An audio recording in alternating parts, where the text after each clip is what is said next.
Donc, c'est lancé, ça y est. Donc, bienvenue tout le monde. Je suis vraiment contente que vous soyez là. Puis, je suis contente qu'on va jaser un peu des activités nautiques. C'est quelque chose que j'adore chaque été. C'est vraiment bien le fun. Puis, c'est cool de pouvoir faire des activités nautiques sans trop se déplacer. Là, on voit que c'est assez pertinent cet été, même si on a le droit de se déplacer. Il y a des moments où on a moins le droit, puis c'est cool de ne pas avoir à aller loin aussi. Donc, c'était d'où l'intérêt de jaser un peu de ça. Puis aussi, cet été, c'est un peu différent. Il y a des choses qui sont ouvertes, il y a d'autres services qui sont fermés. Donc, c'est fun de savoir un peu où on en est avec tout ça. Donc, en fait, je pense que ce que je vais faire, c'est que je vais lancer le partage d'écran et comme ça, on va commencer à voir tranquillement des images. Et puis, pendant la présentation, en fait, je vais parler pendant environ peut-être 30 minutes. Il va y avoir un couple de mini-activités aussi. Puis, après ça, je vais prendre des questions. Donc, si jamais il y a des questions, n'hésitez pas. Ou des rajouts aussi. Ça se trouve que vous allez être au courant d'une opportunité que je connaissais même pas. Donc, ça va me faire plaisir de recevoir vos idées puis vos suggestions. Donc, je vais juste mettre mon PowerPoint sur l'écran pour que vous le voyez. Attendez, il y a un truc un peu bizarre là. Donc, juste excusez-moi.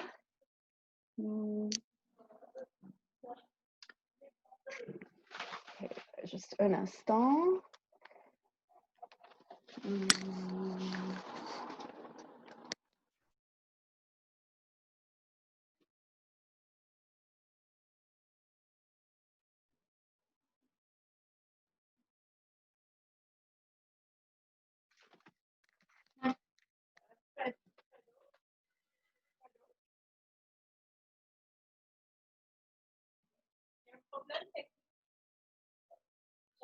J'ai lancé mon PowerPoint, mais ça n'apparaît pas sur la bonne. Je ne sais pas comment le déplacer.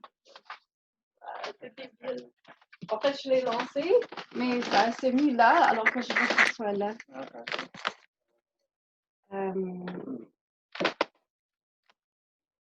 Puis j'arrive pas à le défaire.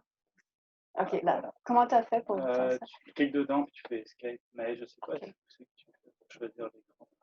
Ah, ok. C'est juste que, parce que sinon, je peux pas voir tout ça.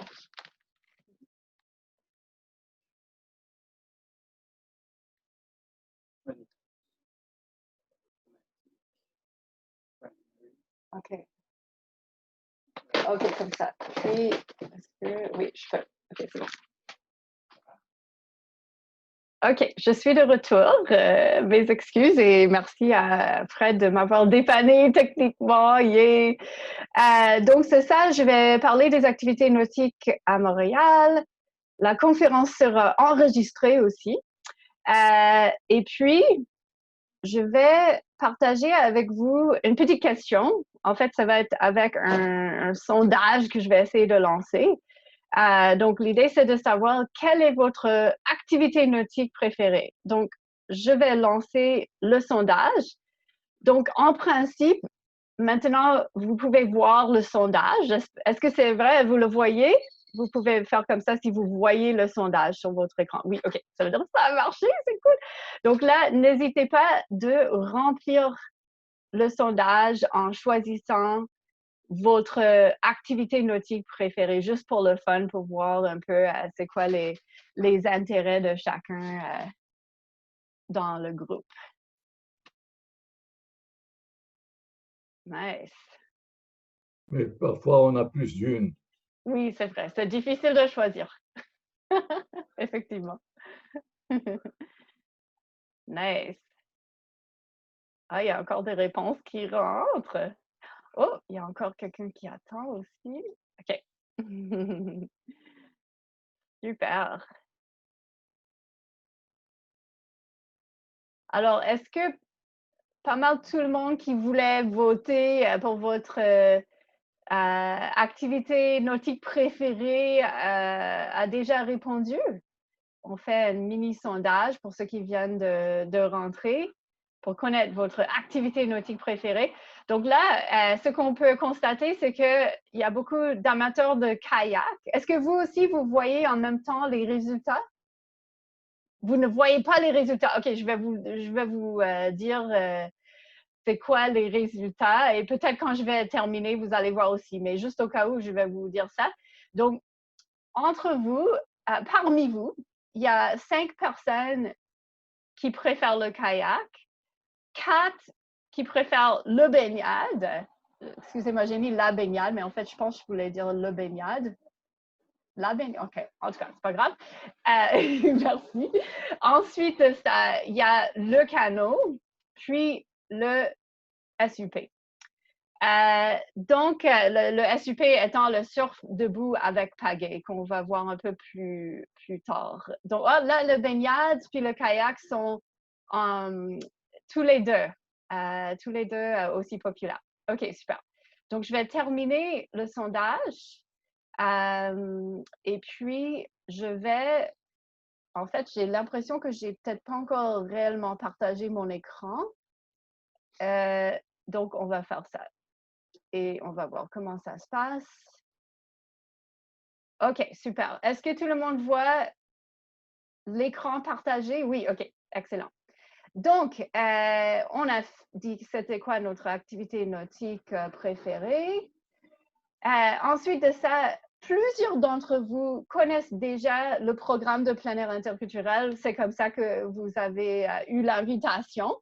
Mais juste pour, s'il y a des nouveaux, je vais juste mentionner que c'est un programme qui existe depuis une dizaine d'années, qui est basé à Montréal. Ça fait partie d'un centre de loisirs. Et on organise des activités qui ont pour objectif le rapprochement interculturel. Tout le monde est bienvenu. On encourage plus particulièrement les nouveaux arrivants à participer, mais on a des gens qui sont à Montréal installés depuis très longtemps aussi. Et on a aussi des personnes qui sont nées à Montréal. Donc, il y a vraiment un peu de tout le monde. C'est vraiment sympa pour ça. Puis, c'est ça, on fait du rapprochement interculturel en faisant des activités sympathiques en plein air. Et on organise aussi des opportunités de pouvoir apprendre et essayer différentes activités de plein air que peut-être vous ne connaissez pas. Donc, vous pouvez toujours aller voir plus d'infos sur notre site web ou notre page Facebook.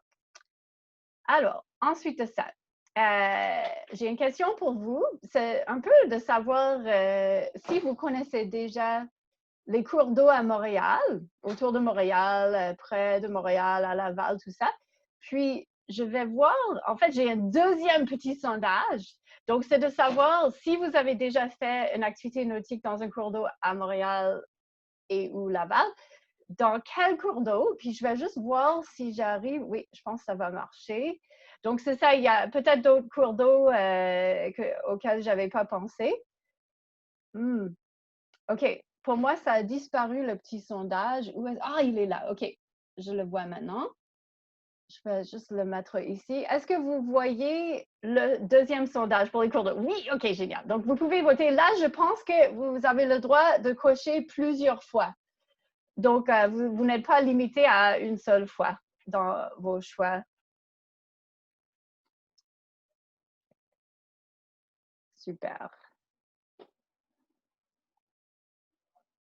Donc, on va juste attendre 2 minutes, le temps que tout le monde vote pour leur cours d'eau dans lesquels ils ont déjà fait des activités de plein air, des activités nautiques. Nice. Est-ce que tout le monde qui voulait voter? OK, non, je vois encore quelques votes. Donc, on attend encore 30 secondes.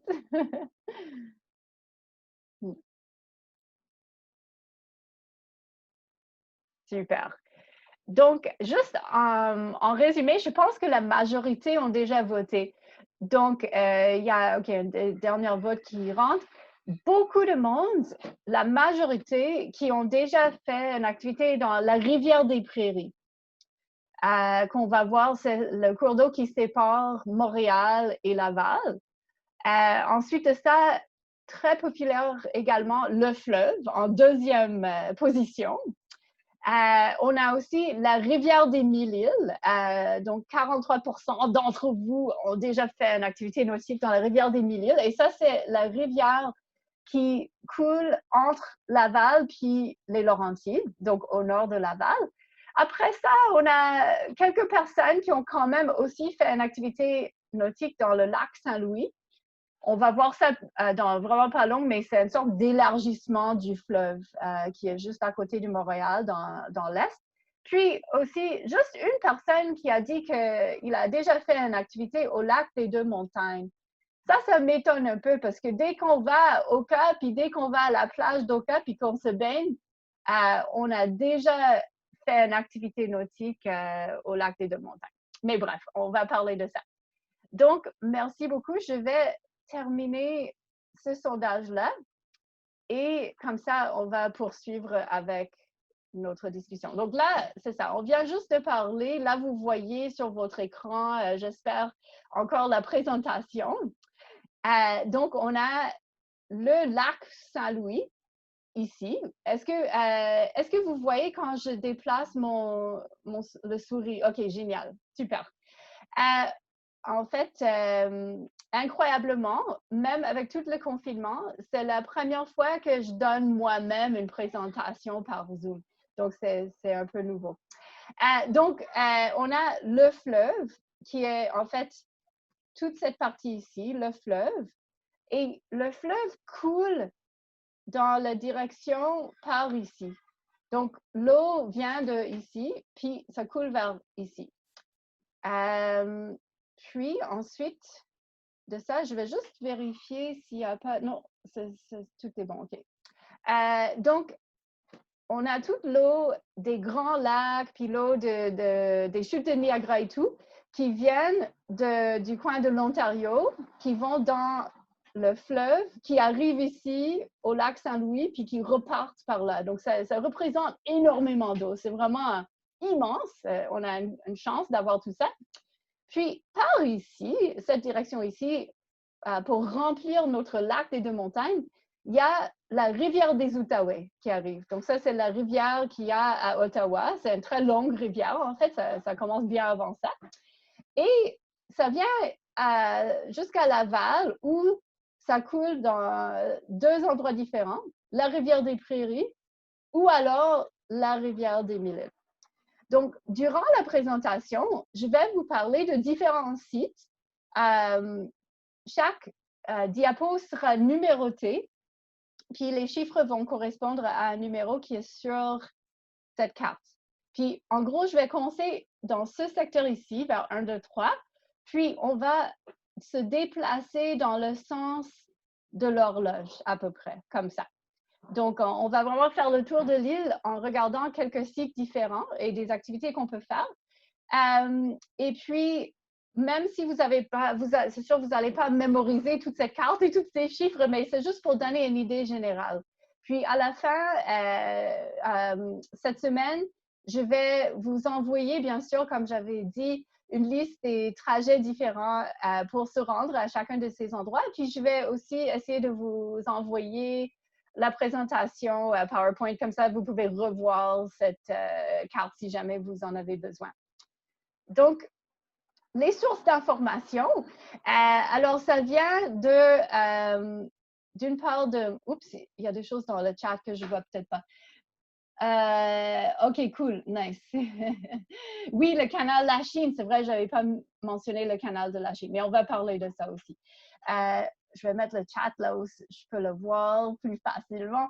C'est ça. Donc, les sources d'information, soit c'est des endroits où je suis déjà allée moi-même ou que j'ai appelé pour avoir les mises à jour du jour, parce que tout est un peu différent cet été, de toute façon. Qu'est-ce qui est ouvert, qu'est-ce qui est fermé. Sinon, j'ai d'autres personnes qui m'ont informé. Et sinon, j'ai consulté les sites Internet pour les différents sites. Mais juste pour vous dire que c'est sûr que ça ne va pas être précis à 100%. Donc, vraiment, je vous invite à améliorer l'information en allant chercher par vous-même et surtout de vérifier tout ça avant de vous déplacer, juste pour ne pas être déçu que si j'avais dit que la baignade est ouverte, mais finalement c'est fermé ou peu importe, comme ça, vous ne serez pas déçus avec ça. Donc, ensuite de ça, je voulais vous parler de la qualité de l'eau. Donc, en fait, on a une assez bonne qualité de l'eau autour de Montréal. C'est de mieux en mieux, en fait. Il y a peut-être 20, 30 ans, c'était moins courant de se baigner dans le fleuve. Il y avait moins d'activités nautiques parce que simplement, c'était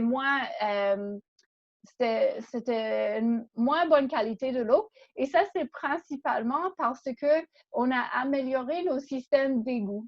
Puis, quand on rajoute des nouveaux systèmes d'égouts, on s'assure que les égouts de nos eaux usées, donc nos salles de bain, nos cuisines, tout ça, maintenant sont séparés de la pluie, en fait. Donc, quand il tombe de la pluie dans les nouveaux systèmes d'égouts, tout ça est séparé. Alors que dans le passé, c'était tout combiné. Donc, quand on recevait une grosse pluie, ça faisait déborder les égouts de nos toilettes, puis c'était vraiment dégueulasse. Donc, c'est pour ça qu'on n'avait pas une belle qualité de l'eau. Donc ça a été grandement amélioré, mais ce n'est pas encore parfait. Il y a encore des endroits où ce n'est pas encore mis à jour totalement. Donc, après un grand orage, une grosse pluie, souvent, il y a des plages qui vont fermer, il y a certaines locations de matériel nautique ou des cours nautiques comme le kayak qui vont aussi fermer temporairement le temps que la qualité de l'eau revienne. On peut trouver ces informations-là, en fait, nous-mêmes, si on cherche sur le site web de la ville, dans un lien, le rsma.qc.ca, que vous voyez à l'écran, mais que aussi je vais inclure dans mon document que je vais vous envoyer. Donc, on peut consulter pour chacun des petits points verts, jaunes, orange, etc. C'est quoi la qualité de l'eau à l'endroit qu'on veut. Par contre, c'est pas mis à jour, c'est mis à jour tous les quelques jours, voire une semaine. Donc, des fois, si on voit on sait que ce matin, il a plu fort, on peut se poser la question, est-ce que la qualité de l'eau va être suffisante?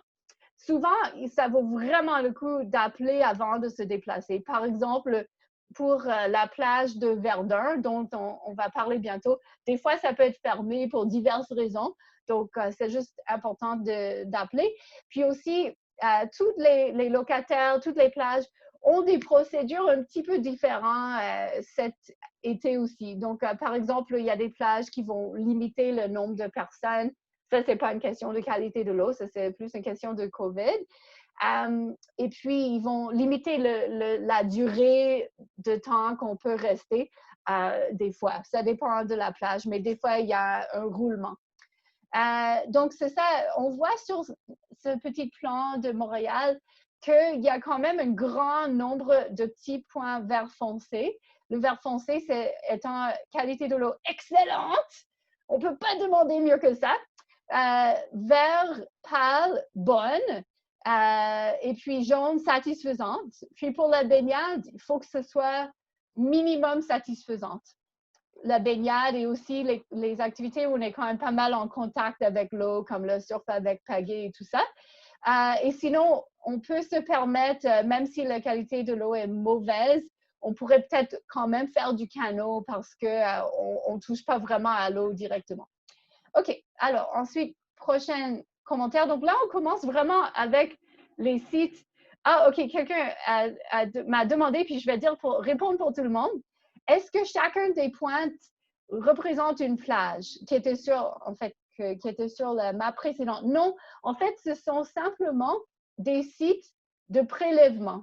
Donc, des fois, c'est un site qui va vous intéresser, puis des fois, non. C'est simplement un site de prélèvement où ils vont étudier la qualité de l'eau. Donc, ce n'est pas nécessairement une plage.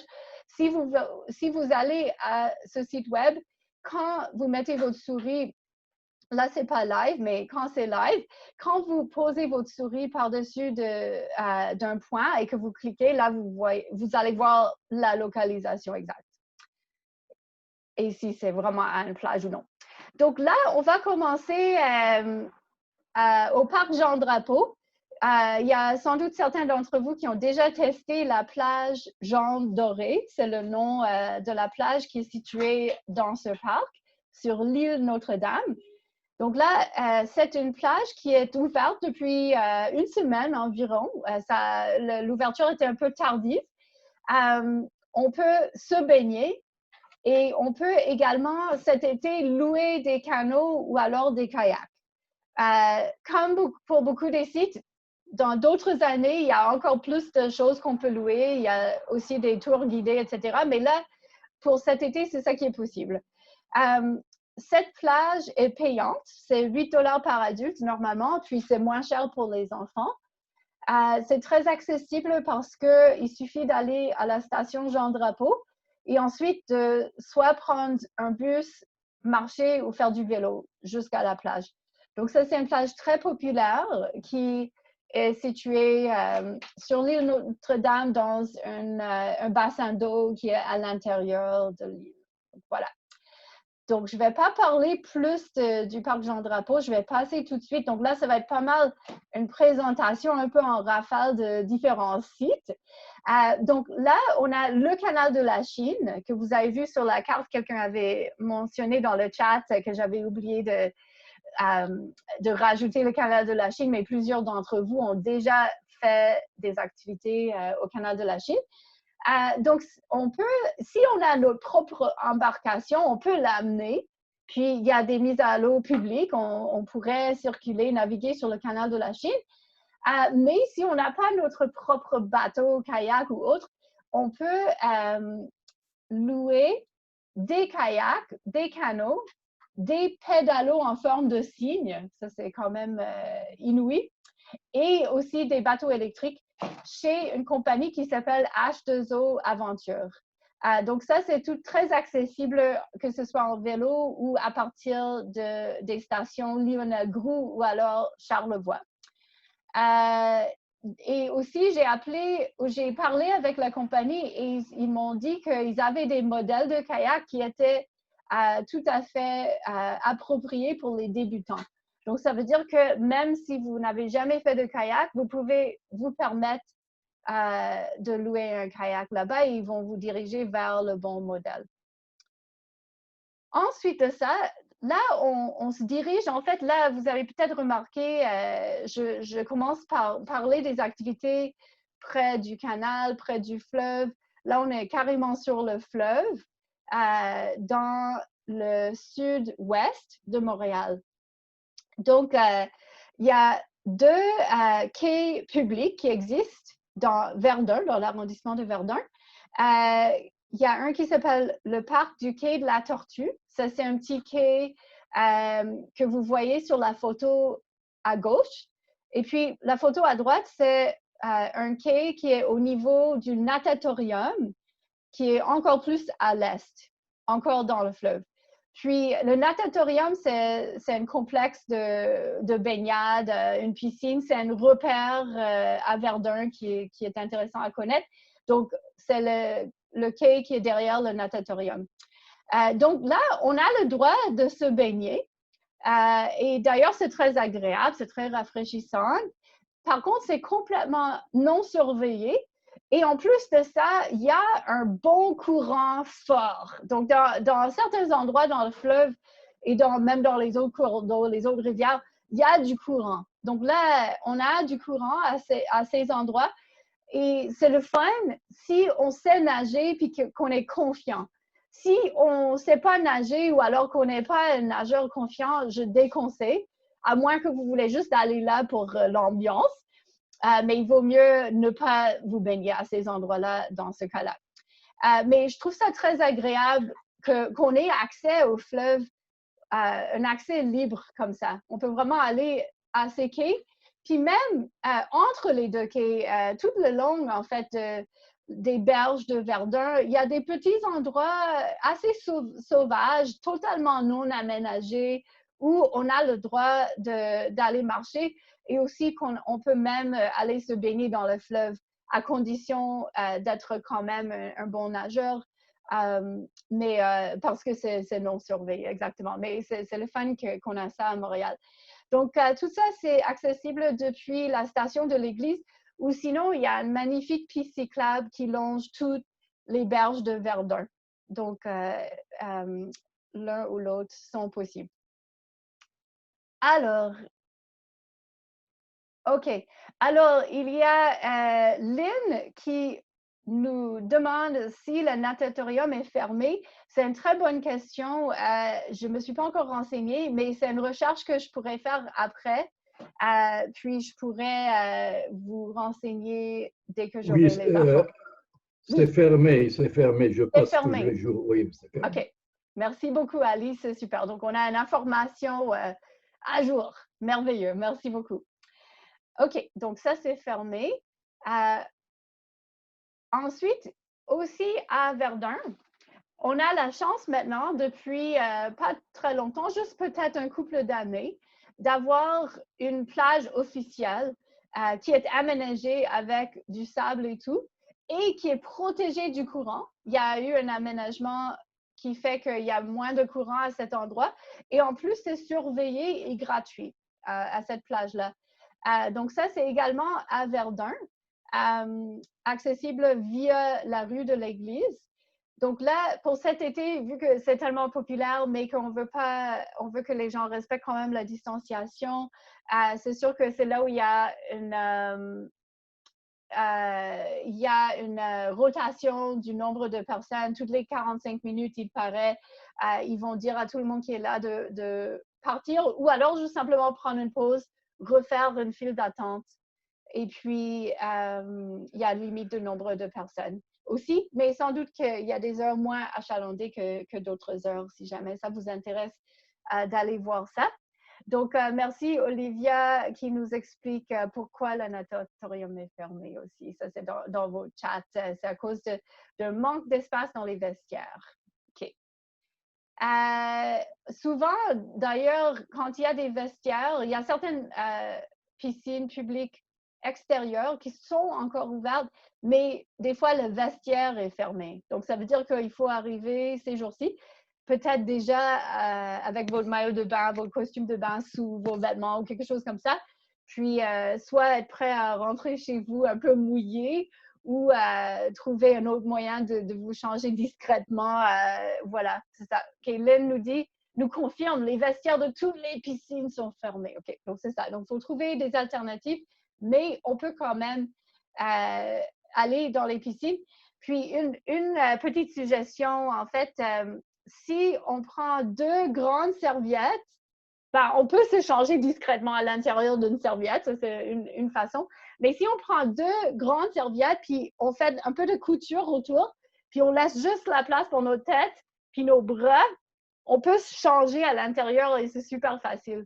Donc, j'en ai un pour quand je vais faire du kayak, puis il n'y a jamais de vestiaire de toute façon. Donc, voilà. OK, alors là, on est encore à Verdun. Il y a beaucoup de choses qui se passent dans le sud-ouest de Montréal, mais on s'en vient, on va voir d'autres choses aussi, c'est promis. Donc là, il y a une compagnie qui opère au niveau du natatorium, justement le quai du natatorium, mais qui a également un site à l'île des Sœurs, puis qui peut louer des kayaks, puis des SUP, des surf avec pagaie. Donc là, on voit sur la photo, sur la droite, c'est quoi un SUP, si jamais il y en a qui ne connaissent pas encore. Donc, on est debout sur une planche, une assez grande planche, puis on a à la main une très longue pagaie qui nous permet de pagayer tout en étant debout. Donc, c'est un endroit, la compagnie Espace Navi, où on peut prendre un cours. Si on est débutant puis qu'on veut prendre un cours de SUP ou alors de kayak récréatif, on peut le prendre, on peut le suivre. On peut aussi faire un tour guidé avec eux et ils louent aussi les embarcations. Il faut aussi une activité de kayak et vélo où, en principe, on descend le fleuve sur 7 km. Il y a un vélo qui nous attend à l'île des Sœurs et on pédale sur des pistes cyclables pour revenir à notre point de départ à Verdun. Donc ça a l'air vraiment sympa. J'ai vu une activité passer, c'est pas moi qui l'organise, puis je connais pas encore cet organisme, mais ça m'a intriguée. Il y a un organisme qui s'appelle Fondation Langue Française qui organise une sortie très abordable en kayak le 18 juillet avec la compagnie Espèce Navy.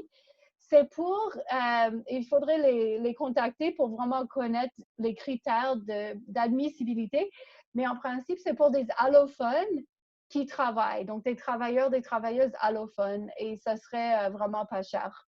Donc, voilà une petite astuce si jamais ça vous tente et vous êtes dans cette situation-là.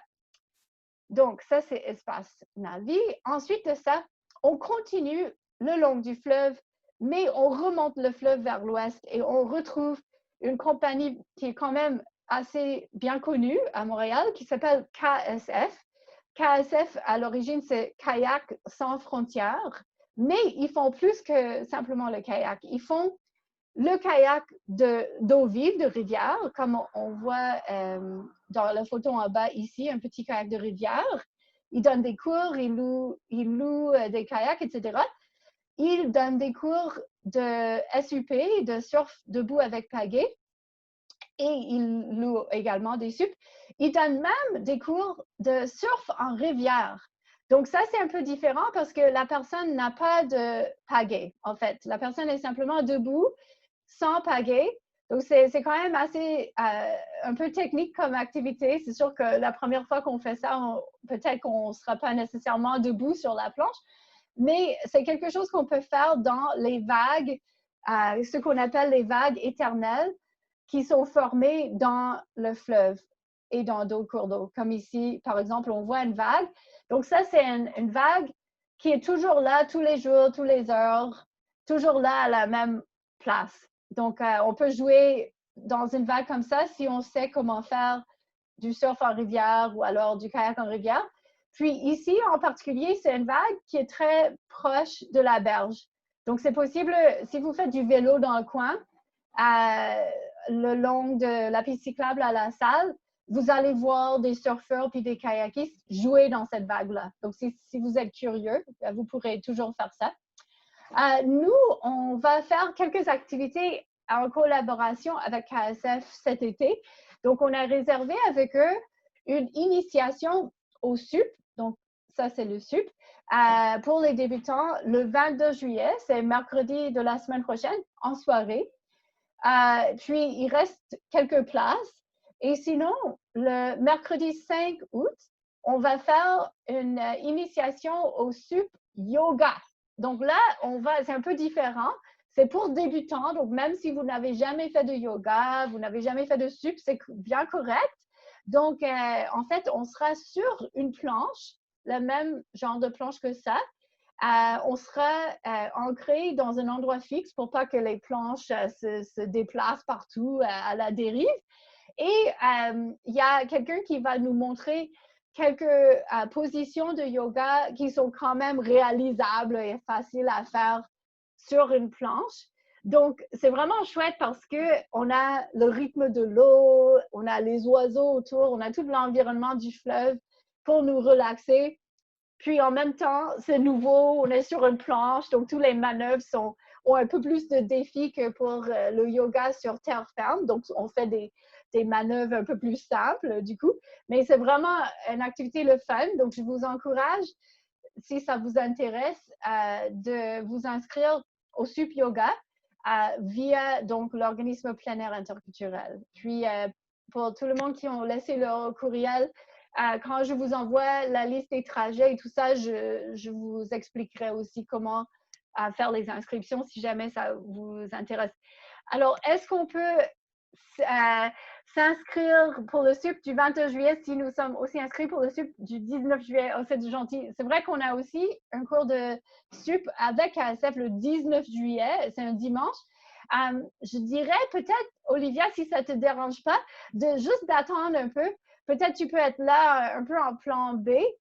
Alors, le 5 août, il reste beaucoup de place. Je pense que les gens sont plus intimidés par le SUP Yoga. Donc, je vais dire, n'importe qui veut s'inscrire au SUP Yoga, allez-y. c'est tout ouvert. Le 22 juillet, il y a très peu de places qui restent. Donc, juste histoire de faire profiter tout le monde. On va laisser ça peut-être pour l'instant pour ceux qui sont déjà, comme Olivia, qui seront déjà parmi nous le 19. Mais il y a toujours des désistements de dernière minute, des choses qui changent et tout ça. Donc, on garde le contact, puis on s'en reparle et on se tient au courant si jamais peut-être une place de dernière minute. Alors, on me demande plein de questions. OK, cool. Il y a Olivia qui va pour le 5 août. Donc, Daniel, le lien, en fait, je vais vous l'envoyer par après parce que je suis sur l'ordinateur de mon conjoint Frédéric qui a un compte Zoom qui me permet de dépasser les 40 minutes si je peux. Mais du coup, je n'ai pas tous les liens juste à portée de main. Donc, je vais vous envoyer ça après. Le coût pour le 5 août. Alors, le coût est 30 $, taxes incluses. Normalement, avec ASF, c'est 45, possiblement plus taxes. Donc, c'est une bonne aubaine qu'on a eue à cause que c'est un groupe. Et puis, c'est ça, pour ces activités-là, si votre situation correspond à des critères de nouvel arrivant à faible revenu, il y a moyen d'avoir un rabais. Puis tout ça, je vais vous expliquer aussi dans le courriel par après pour si jamais il y en a qui s'intéressent pour une des dates ou l'autre date. Je vous envoie tout ça.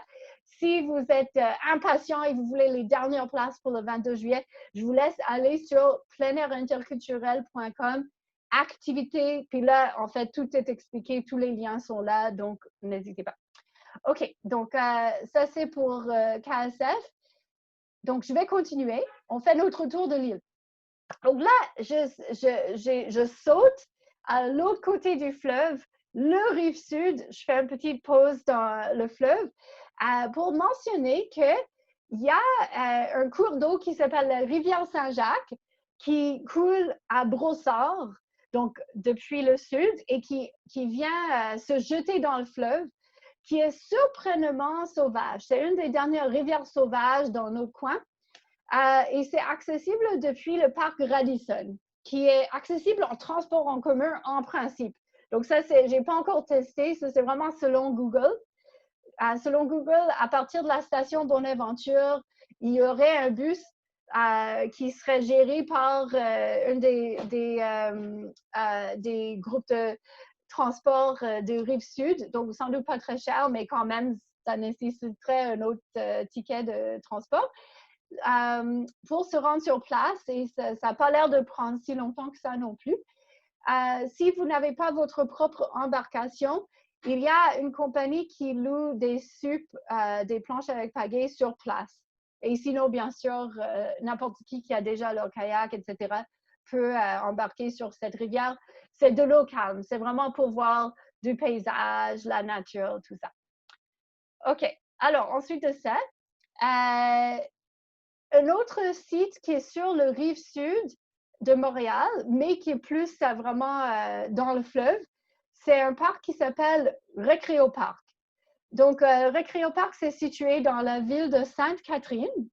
Puis, c'est accessible depuis l'Estacade. Donc, l'Estacade, c'est une bande de terre linéaire qui relie que vous pouvez rejoindre depuis le parc Jean-Drapeau ou alors l'île des Sœurs. Il y a une piste cyclable tout le long et ça mène jusqu'à Récréoparc. C'est peut-être, je vais dire, ce serait une trentaine de kilomètres depuis le centre-ville de Montréal, mettons, jusqu'au Récréoparc, mais ça, c'est à vérifier. J'ai oublié de vérifier ça avant de commencer la présentation, mais ça vous donne une petite idée de la distance. Puis, donc, l'Estacade, en fait, c'est une bande de terre qui sépare le fleuve de la voie maritime. Et oui, Lynn, je l'ai déjà fait. Je l'ai fait juste en un sens unique parce que après, je l'avais fait en semaine et ensuite, j'avais pris un train de banlieue à Candiac, qui n'est pas trop loin, pour rentrer, juste pour faire un peu moins long.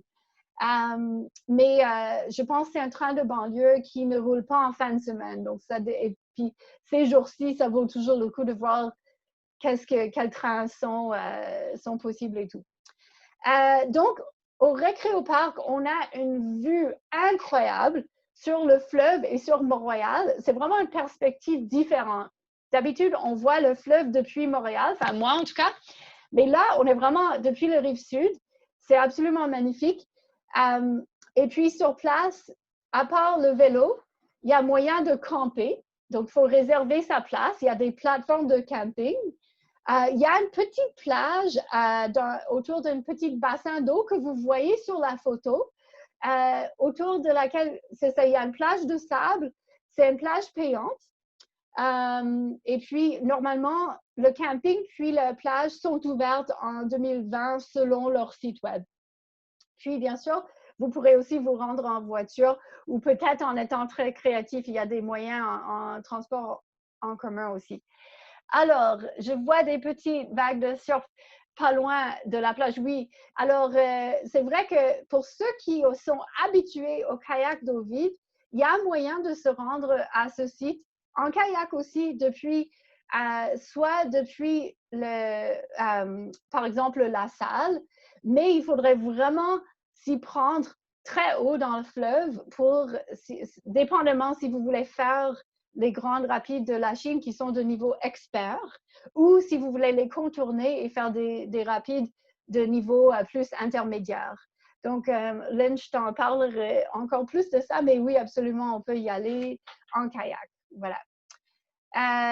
Donc, je vais passer à une prochaine site. Donc là, je poursuis sur le fleuve encore, mais on est dans l'ouest de Montréal, à Pointe-Claire. Là, on est rendu à l'élargissement qui s'appelle le lac Saint-Louis, que certains connaissent déjà.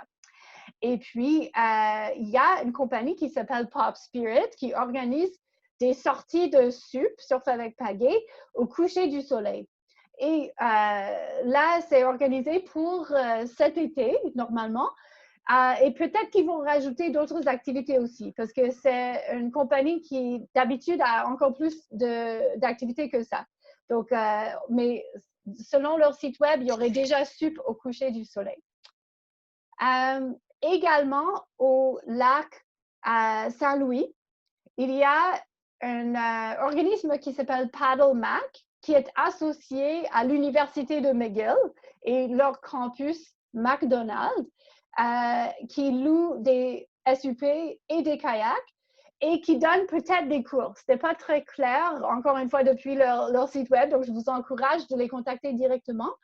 Ça serait accessible en transport en commun également.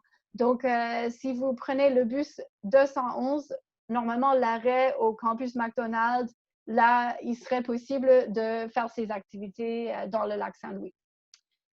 Alors, ensuite, donc là, j'ai sauté encore plus à l'ouest. Là, on est retourné la plage est payante. Oui, la plage est...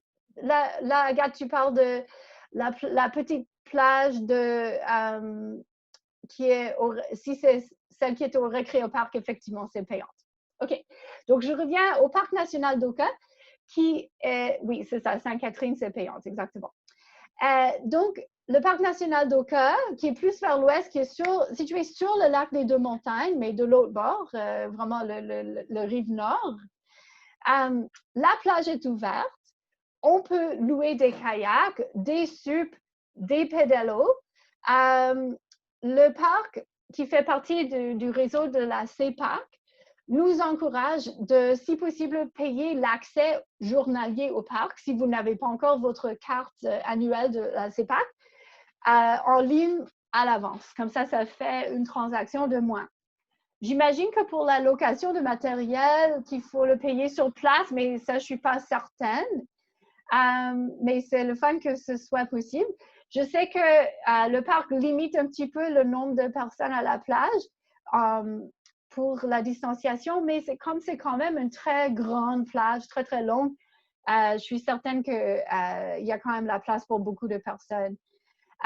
Pour se rendre sans voiture, c'est un petit peu plus complexe ces jours-ci qu'avant à cause de... oui, vérifier la qualité avant d'y aller, oui, exactement. Donc, c'est ça, c'est plus compliqué de se rendre en transport en commun jusqu'à Oka parce que il y a les travaux sur le REM. Donc, avant, il y avait la ligne de train qui allait depuis le centre-ville jusqu'à la gare de Montagne. Puis après, on pouvait prendre un vélo sur à peu près 20 km. Ça paraît beaucoup, mais en fait, c'est des belles pistes cyclables. Donc, une très belle sortie à faire pour une journée. Là, ça serait de prendre le train ou le bus, en fait, parce qu'ils ont rajouté des bus pour remplacer. Et ces bus-là, en principe, prennent des vélos, mais seulement 2 vélos par bus. Donc, il faut être un peu ouvert à l'aventure et peut-être des mésaventures si jamais il y a déjà 2 vélos devant vous puis que vous devez attendre un prochain bus, etc. Mais en principe, ce serait possible quand même de vous rendre jusqu'à Deux-Montagnes avec votre vélo et ensuite de faire les 20 km, aller à la plage, vous baigner, profiter du parc, puis ensuite rentrer et refaire le trajet. Il y en a qui font même tout de Montréal jusqu'à Oka, retour en une journée, mais ça, c'est des plus... ah oui, OK.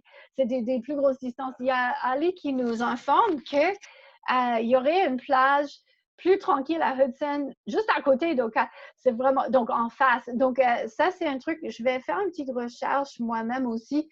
Par après, ça m'intrigue. Donc, je prends une note pour ne pas oublier. C'est super. Merci beaucoup, Ali, pour ça.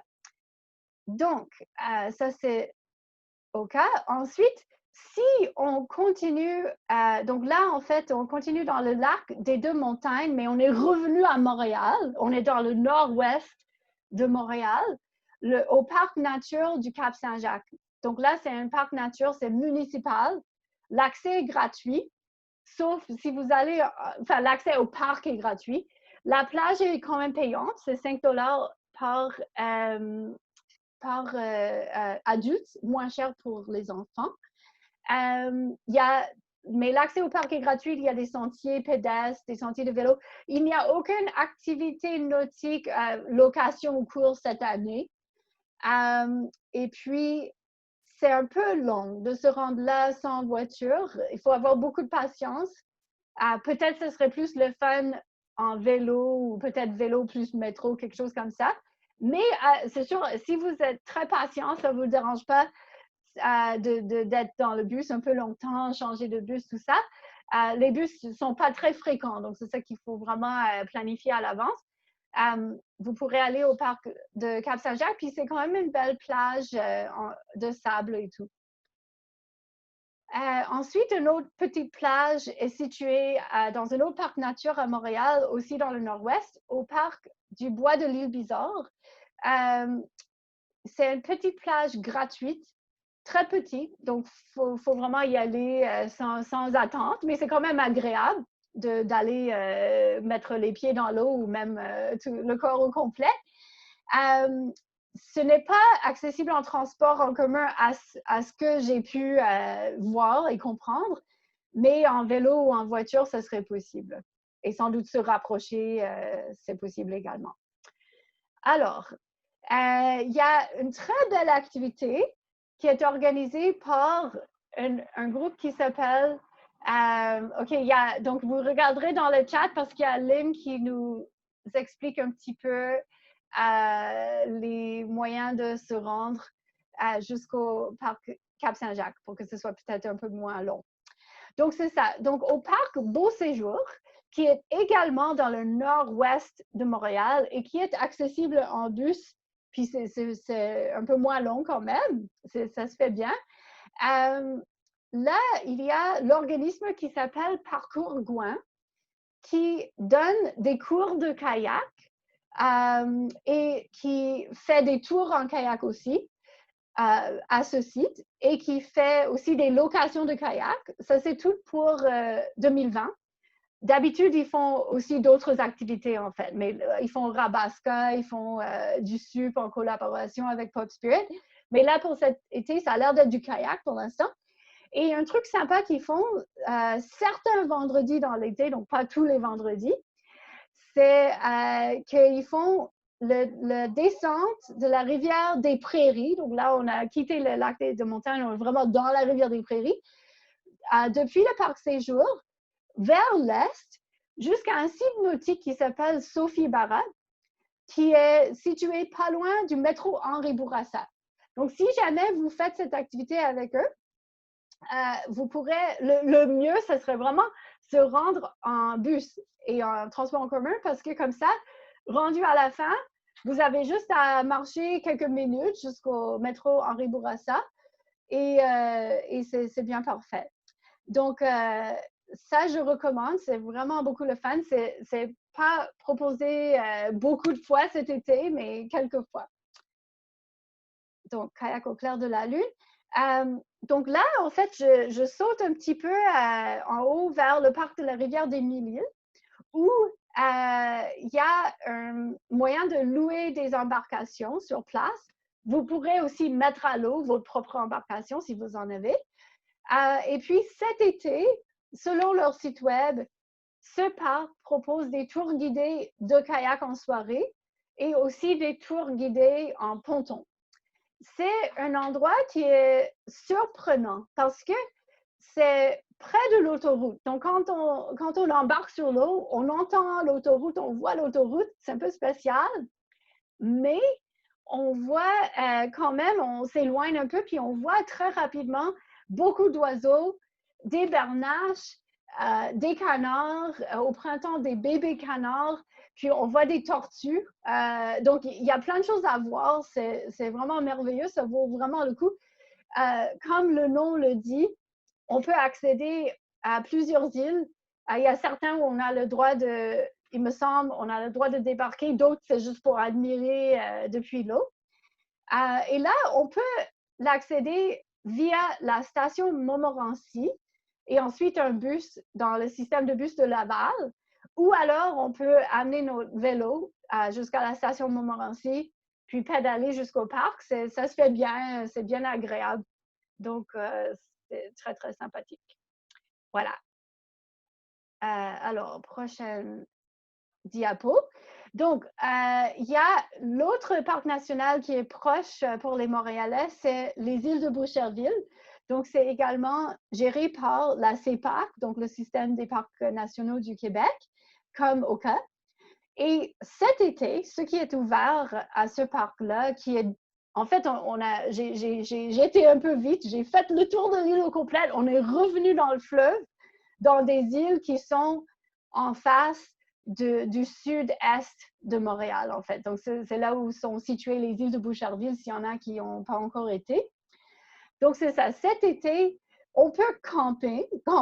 Le camping est ouvert. Donc, ça, c'est vraiment le fun. C'est le camping qui est vraiment un des campings les plus proches de Montréal.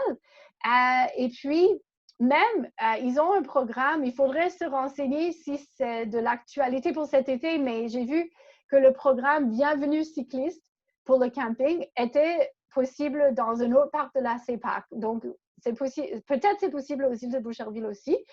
C'est que on peut, bien sûr, on peut réserver un site de camping classique avec notre famille ou quoi que ce soit, ou tout seul, comme on voit sur la photo avec la table de pique-nique à côté de nos tentes et tout. Sinon, avec le programme Bienvenue cycliste, on arrive en principe sans réservation. Et puis, merci à Aline qui a répondu à la question par rapport au ponton. Donc, c'est ça, on arrive avec notre vélo. On paye notre entrée au parc si on n'a pas déjà une carte d'accès au parc. Et puis, il y a moyen de camper dans un espace prévu pour les cyclistes. C'est moins cher. Il y a 2 ans, je pense que c'était $10. Je n'ai pas revérifié, mais en tout cas, c'est vraiment pas cher. Ça s'adapte bien à la situation d'être juste une personne qui arrive là. C'est vraiment pour des cyclistes qui font du vélo camping. Et ils ont des grands bacs qui sont fermables avec un cadenas. Donc, il vaut mieux amener un cadenas avec vous parce que comme ça, vous pouvez laisser votre bouffe, vous pouvez laisser vos affaires. Puis là, vous pouvez circuler en vélo à pied ou faire une activité nautique dans le parc pendant que vos affaires sont en sécurité. Donc, ça, c'est pour le camping. Et ils font aussi la location de SUP et de kayak de mer en 2020. Pour se rendre, c'est assez agréable aussi. Ça fait des balades agréables à faire. Ce qui est vraiment chouette, c'est sûr, on peut y aller en voiture, mais ce qui est vraiment chouette, c'est d'y aller en navette fluviale. Donc, une navette fluviale, on voit sur la photo qui est en bas de l'écran, c'est un petit bateau à moteur qui prend des piétons et aussi des cyclistes avec leur vélo. C'est sûr que cet été, ils vont prendre un peu moins de personnes et ils font aussi moins de trajets différents. Donc là, cet été, la seule façon de se rendre en navette fluviale aux îles de Boucherville, c'est depuis le rive sud, c'est depuis Boucherville. Donc c'est un très court passage, mais qu'ils vont essayer de faire plus souvent. Et quand vous arrivez au parc avec la navette, vous débarquez, puis tout de suite, vous êtes au niveau du camping. Donc pour ça, c'est pratique. Puis pour vous rendre à Boucherville, j'ai pas trouvé en transport commun, mais en vélo, ça se fait bien, puis il y a des pistes cyclables tout le long. Donc ça, vous pourrez traverser le pont, vous pourrez traverser le pont Jacques-Cartier avec votre vélo, ensuite longer le rive sud du fleuve, puis arriver, prendre la navette fluviale à Boucherville jusqu'aux îles de Boucherville. Alors OK, ils font donc, on a plus d'infos sur les navettes fluviales.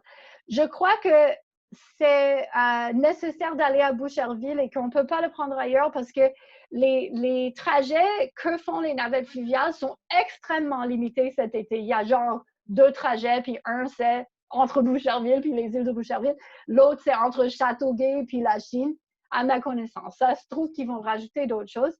On a une information que c'est moins cher si on a déjà notre carte de la CEPAC, donc notre abonnement annuel. Donc, merci. C'est vraiment bon à savoir. Et qu'il y a du monde, mais qui font ça souvent.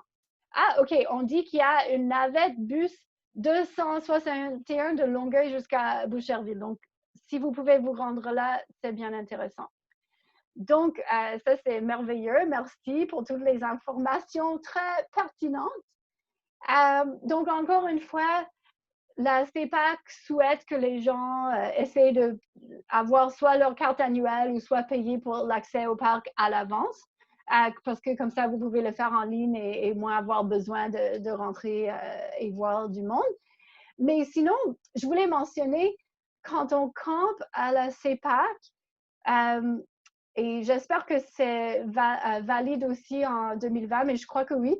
Le lendemain, on a le droit de louer une embarcation comme un SUP ou un kayak, vraiment pas cher pour 1 heure. Mais il faut que ce soit avant midi. Donc, moi, il y a 2 ans, j'avais pris mon vélo, je suis allée camper dans l'espace pour les vélos aux îles de Boucherville. Le lendemain, j'avais loué pour seulement un autre $10 ou quelque chose, un SUP pour 1 heure. Donc, j'ai pris le temps d'explorer un peu les canaux autour des îles de Boucherville. Je ne suis pas allée très, très loin en 1 heure, mais je me suis quand même bien amusée. Et c'est fun parce que le matin, de toute façon, aux îles de Boucherville, c'est beaucoup plus tranquille. Si on est en après-midi, il y a pas mal tout le monde qui veut être là, il y a des bateaux à moteur, c'est un peu, il y a plus d'action. Donc, c'est vraiment le fun. Si on peut de toute façon naviguer le matin. Est-ce que le matin, il y a des oiseaux? Oui, c'est certain qu'il y a des oiseaux. Puis d'ailleurs, l'autre avantage de camper, c'est que la veille, donc en soirée, si j'étais sur place avec mon vélo, il n'y a personne qui peut se rendre à ce camping en véhicule, en fait. Donc, c'est un camping spécial pour ça. Il n'y a que des vélos puis des gens à pied. Les gens qui arrivent au parc en vélo, ils sont obligés de stationner sur une autre île puis se rendre à pied avec une brouette ou quelque chose pour apporter leurs affaires. Et donc, en soirée, qu'est-ce que j'ai vu plein d'animaux? J'ai vu des cerfs de Virginie, j'ai vu des oiseaux, j'ai vu des rapaces, me semble que j'ai vu une tortue. On voit aussi au loin Montréal, donc c'est drôle parce que c'est un peu des paysages semi-urbains mais sauvages en même temps. Donc, c'est sûr qu'on voit des oiseaux si on est là en soirée puis en matinée. Donc, c'est merveilleux. Merci pour la question. Donc, ça, c'était, je crois, le dernier site que je voulais vous présenter ce soir dans mon tour de l'île de Montréal et au-delà. Je vais juste regarder. Oui, c'est ça. Donc, pour tout le monde qui ont laissé leur courriel dans le formulaire, je vais récupérer vos courriels et cette semaine, je vais vous envoyer donc la liste des trajets. Aussi, je vais vous envoyer comment on fait. Ah oui, c'est vrai. Comment on fait les inscriptions aux activités si jamais vous voulez faire le soup yoga ou autre avec nous. Et puis, je vais essayer de mettre toute cette présentation quelque part pour qu'on puisse le partager. Il y a Ali qui mentionne de ne pas oublier l'événement du Grand Splash. C'est vrai que Ali, tu es déjà allé, moi aussi. Le Grand Splash, c'est un événement qui n'a pas lieu cet été, malheureusement. Je suis triste, mais on va espérer que ça revienne. Mais ce que c'était, c'est en fait une invitation de très dernière minute. On reçoit l'invitation. Ah oui, Daniel était là aussi avec Fred aussi. C'est ça, donc une invitation de très dernière minute, juste 1 ou 2 jours à l'avance, d'aller se rendre au quai Jacques-Cartier dans le Vieux-Port et où un jour de canicule où il a fait beau plusieurs jours de suite parce que comme ça, il y a une belle qualité de l'eau. Puis là, on nous prêtait des vestes de flottaison. Puis là, tout le monde met leur veste de flottaison. Puis tout le monde, on saute dans l'eau à peu près en même temps. Donc, c'est vraiment fun de sauter depuis le quai, c'est quelques pieds, 1 mètre peut-être de haut, donc ça donne une mini sensation. Donc, c'est ça, on va espérer que l'événement revienne. C'était une façon de se baigner dans le Vieux-Port, ce qu'on ne peut pas faire d'habitude. Donc, on a des questions, donc je vais répondre aux questions. Donc, je voulais juste dire que, avant de répondre aux questions, c'est la fin de ma présentation. Donc, je suis vraiment contente que vous étiez là. C'était fun de vous voir sur l'écran. Puis, j'espère bientôt en personne aussi. J'espère que vous allez tous profiter de l'été à fond parce que là, c'est vraiment les activités de plein air, c'est le truc le mieux à faire cette année. On n'a pas de festival de jazz, tout ça, mais donc on a le fleuve, on a plein de façons de s'amuser. Si vous n'avez pas encore rajouté vos courriels dans le formulaire pour recevoir les informations, vous pouvez encore le faire. Je vais aller récupérer les courriels avant de faire mon envoi. Sinon, vous pourrez le mettre dans le chat. Si jamais vous avez oublié de le faire et vous voulez le faire, c'est une autre possibilité. Donc, pour répondre à la question de Virginie, est-ce qu'il est possible d'apporter son propre kayak?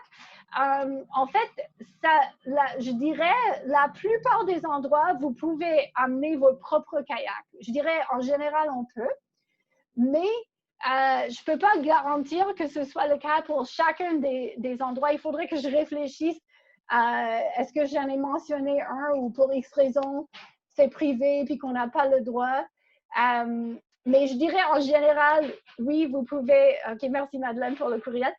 Donc, en général, oui, vous pouvez amener vos embarcations puis peut-être juste fouiller un petit peu, vérifier. Puis, si j'ai une réponse plus précise à cette question, je vais l'inclure dans mon courriel de suivi. Alors, nos gilets de sauvetage, est-ce qu'on peut les apporter si on préfère amener nos propres gilets de sauvetage? Donc, je peux parler pour KSF. J'ai déjà posé la question à KSF.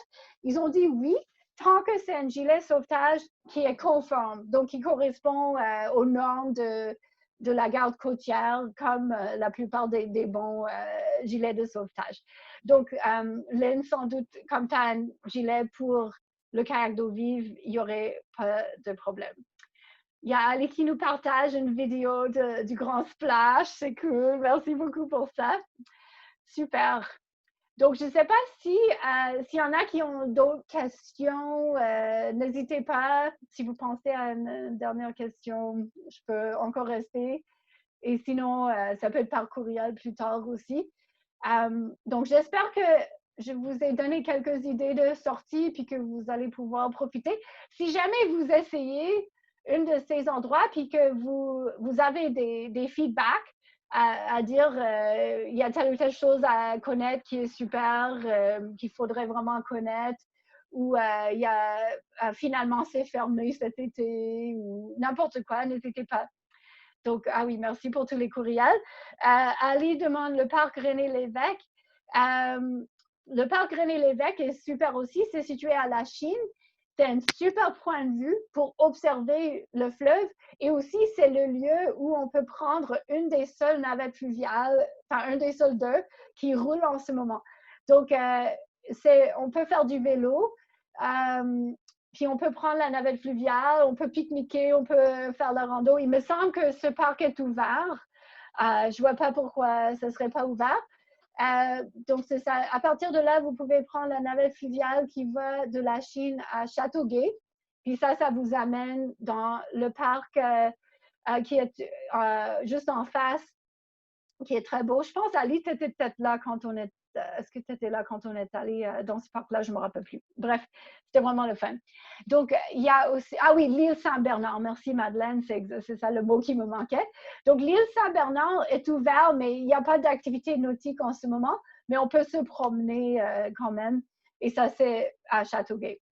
Alors, est-ce que le webinaire va être en révision sur un site? Alors, je vais tenter de le mettre sur un site et vous envoyer le lien. Donc, la réponse est oui. Il faut juste que je le fasse. Voilà. Donc, ça devrait fonctionner. Donc, pour une baignade aussi, Ali, est-ce que ça veut dire que c'est possible de se baigner au parc René-Lévesque, selon toi? Oui, au ouais. bout, sur la jetée, je le fais toujours. Ah oui, OK, Oui, oui. génial. Est-ce qu'il y a d'autres Oui. gens à part toi qui font ça? Oui, c'est permis, il n'y a pas d'interdiction. OK. Je ne sais pas c'est quoi la qualité de l'eau, mais je m'en calisse. Ah oui, OK, mais est-ce que... Non, ça doit être assez bon parce que c'est quand même en amont pas mal sur le fleuve, à moins que si ça vient juste de pleuvoir fort, là, mais d'habitude, ça doit être quand même assez bon. Oui. Est-ce qu'il y a du courant? Pas beaucoup pour ces dernières semaines, non. OK, Et puis, la navette entre la Chine et Châteauguay est ouverte. OK, exact, parfait. Merci, c'est super intéressant. J'ai le goût de tester la baignade au parc René-Lévesque maintenant. Alors, est-ce qu'il y avait d'autres questions? Oui, Sauf que vas-y. pour à côté, il y a les toilettes sont fermées. Oui, OK, donc pas de À toilette. côté. C'est Non, vrai il y pour... a des toilettes à l'entrée, Oui, mais pas à côté de la jetée. mais les toilettes à l'entrée sont ouvertes? Oui, sur Ah oui, la rue des Iroquois. Il y a rue une des... annonce à la porte, oui. OK, parfait. Donc, c'était, Fabienne, c'est au niveau de la jetée au parc René-Lévesque où Ali s'est baignée déjà. Euh, donc, oui, il y a des discussions, randonnée en vélo, super. Au niveau de la pointe du parc, oui, j'imagine que la jetée, Ali, c'est vraiment au niveau de la pointe du parc, le plus loin qu'on peut aller, hein, c'est ça? Oui, Oui, ouais, on fait le tour, c'est là le bout, et puis on refait le oui, tour. c'est ça. OK. Oui. Et Euh, puis, oui, oui, il ne vas-y. faut pas oublier que tout le parc, c'est un musée. Oui. Il y a plein de structures, il y a d'architecture à voir, à apprécier. Il y Mhm. a un musée de la Chine gratuit. Il y a Oui, beaucoup c'est de choses vrai. à voir. Oui. Oui, effectivement. Merci, c'est super. Il y a Lynn qui demande, en fait, est-ce que tu penses à, c'est ça, le parc René-Lévesque est plutôt à la Chine, donc c'est un peu plus loin quand même. Donc je dirais, c'est pas loin de KSF, mais c'est pas juste à côté non plus. Peut-être tu pensais à, oui, peut-être tu pensais au parc des Rapides ou quelque chose qui est fermé cette année en fait. Excellent, c'est super. Est-ce que quelqu'un d'autre avait une autre question? Ah oui, est-ce que j'avais peut-être manqué une question dans le chat? Je vais juste revenir en arrière. Alors, la question au niveau des animaux. Où est-ce qu'on pourrait amener les animaux? Est-ce que, Diem, est-ce que ça c'est au niveau de dans quel parc est-ce que les animaux sont autorisés? Ou moi, je pense dans quelqu'un peut me corriger, mais il me semble dans les parcs nature à Montréal, les animaux de compagnie sont permis. Et puis, sinon, dans les parcs de la CEPAC, Donc, les îles de Boucherville et Oka ont sûrement des espaces où les chiens sont autorisés. Mais pas partout, mais dans certaines des randonnées, c'est possible. Pour le camping et les animaux, ça, je ne sais pas. Il faudrait vraiment se renseigner, en fait. En dehors du COVID, le parc des îles de Boucherville était accessible directement depuis le parc Belle-Rive à Montréal. Il y avait une navette fluviale agréable. Et donc, en fait, pour prendre cette navette-là, le plus simple était de se rendre en vélo jusqu'au parc Belle-Rive, puis ensuite prendre la navette fluviale, puis y aller, c'est ça. Puis même, je voulais mentionner, j'ai découvert, il y a une petite plage municipale de Longueuil qui est située sur l'île, la première île où on atterrit quand on prend la navette fluviale depuis le parc Belle-Rive, et c'est gratuit et tout, mais sauf cette plage-là est fermée cet été. Mais ça serait peut-être pour une prochaine été, c'est une bonne adresse quand même. Le camping, seulement les chiens et pas les chats. OK, ça se peut. Ce serait à vérifier. Voilà. Super. Est-ce qu'il y avait d'autres questions? Est-ce que j'ai manqué des questions? Ou est-ce que c'est pas mal bon? Donc, je ne vois pas d'autres questions. OK, est-ce qu'il y avait une autre question? Dans les parcs, dans les parcs nature, les chiens sont admis à ma connaissance. Tous les parcs CEPAC, c'est non pour le camping, j'imagine. OK, en général, c'est ça. La CEPAC fait des tests, en fait. Au fil des dernières années, ils font des tests pour voir si les chiens s'intègrent bien dans les parcs. Puis, il y a plusieurs parcs maintenant et des réserves fauniques aussi où il y a certains secteurs où on peut avoir des chiens. Mais après, pour le camping, c'est ça, il faudrait que je vérifie. Voilà. Super. Donc, oui, je pense que c'est quand même de plus en plus parce qu'ils ont eu une bonne expérience. Les gens avec leurs chiens avaient bien écouté les consignes, puis ça n'a pas dérangé les autres. Donc, je pense que ça se répand quand même. OK, super.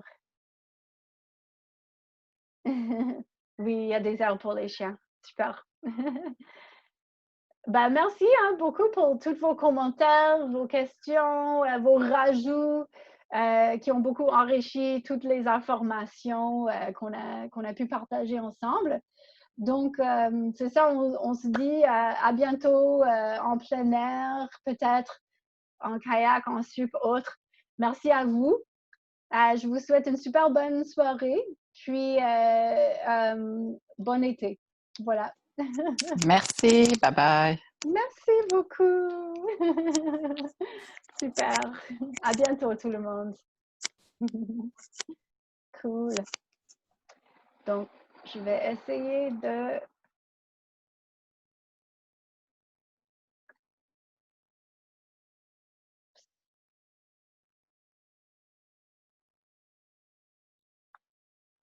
Fredo, est-ce que tu sais comment sauvegarder le chat ou ça, tu sais pas comment faire? Je pense qu'il sauvegarde tout. Ah ouais? OK. Je vais peut-être... Ça va tout se sauvegarder automatiquement. Il faut que tu arrêtes ton enregistrement, là, puis oui. tout va bien. OK. Ouais, je l'arrête. Comment je fais?